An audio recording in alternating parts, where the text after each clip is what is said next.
بھارتی فضائیہ کی خاتون pilot squad leader Shivani Singh کے بارے میں حالیہ سوشل میڈیا پر گردش کرنے والی خبروں میں دعویٰ کیا گیا تھا کہ انہیں پاکستان میں گرفتار کر لیا گیا ہے۔ تاہم بھارتی حکومت نے ان خبروں کو سختی سے مسترد کرتے ہوئے انہیں بے بنیاد اور جھوٹا قرار دیا ہے۔ بھارتی حکومت کے پریس انفارمیشن بیورو PIB کی فیکٹ چیک یونٹ نے واضح کیا ہے کہ شیوانی سنگھ کی گرفتاری کی خبریں جھوٹی ہیں اور ان کا حقیقت سے کوئی تعلق نہیں ہے۔ سنگھ بھارتی فضائیہ کی پہلی خاتون رافیل پائلٹ ہیں اور ان کی گرفتاری کے بعد پھیلائی گئی افواہیں محض پروپاگنڈا کا حصہ ہیں۔ بھارتی فضائیہ نے بھی تصدیق کی ہے کہ تمام پائلٹس محفوظ ہیں اور کسی کی بھی گرفتاری کی کوئی اطلاع نہیں ہے۔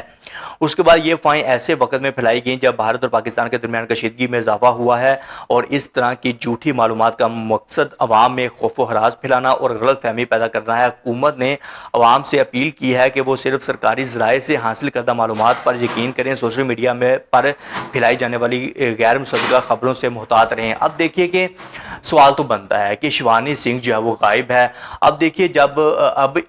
اور یہ that is she very important of Rafale jets, کہ یہ رافیل جیٹس کی ایک بہت ہی ماہر پائلٹ تھیں اور رافیل کو جو ہے وہ اڑانے میں مہارت رکھتی تھیں۔ اور جب 6 مئی کی اگر بات کی جائے، جب یہ کشیدگی بڑھ رہی تھی تو 6 مئی کو اس نے جو ہے وہ انٹرنیشنل لیول کے اوپر اپنے انٹرویوز وغیرہ دیے، اور یہ بہت امپورٹنٹ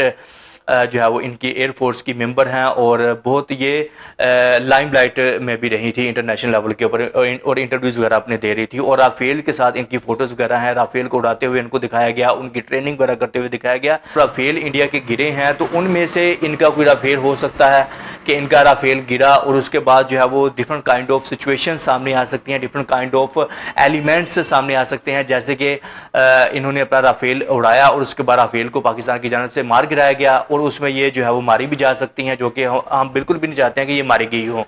اور دوسرے نمبر کے اوپر یہ سکھ ہیں، یہ لاپتہ ہیں، تو بھارت کو اس سے کوئی بھی فرق نہیں پڑتا ہے، کیونکہ بھارت تو آلریڈی سکھوں کے خلاف ہے۔ اور تیسرے نمبر کے اوپر اگر ہم بات کریں تو یہاں تو پھر یہ بہت شدید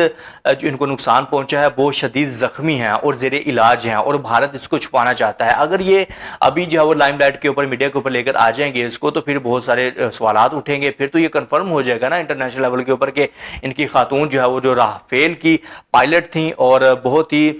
زبردست پائلٹ تھیں، اور ان کے پاس بہت ہائی لیول کی سکلز تھیں، رائٹ۔ اور اس کے بعد یہ زیر علاج کیوں ہیں، یہ اتنی جو ہے وہ شدید زخمی کیوں ہوئی ہیں؟ اب ان چیزوں کو لے کر بھی کویشچنز وغیرہ ان کے اوپر کیے جا سکتے ہیں، اور یہ انہی بیسس کے اوپر میں بھی جو ہے وہ انڈیا ان کو جو ہے وہ سامنے لے کر نہیں آ رہا ہے، کیونکہ اتنا جو ہے وہ پروپاگنڈا کیا جا رہا ہے سوشل میڈیا کی جانب سے، اتنی لائیو لائٹ اس کو مل رہی ہے، اتنی ہائی لیول کے اوپر اس کو طول مل رہی ہے۔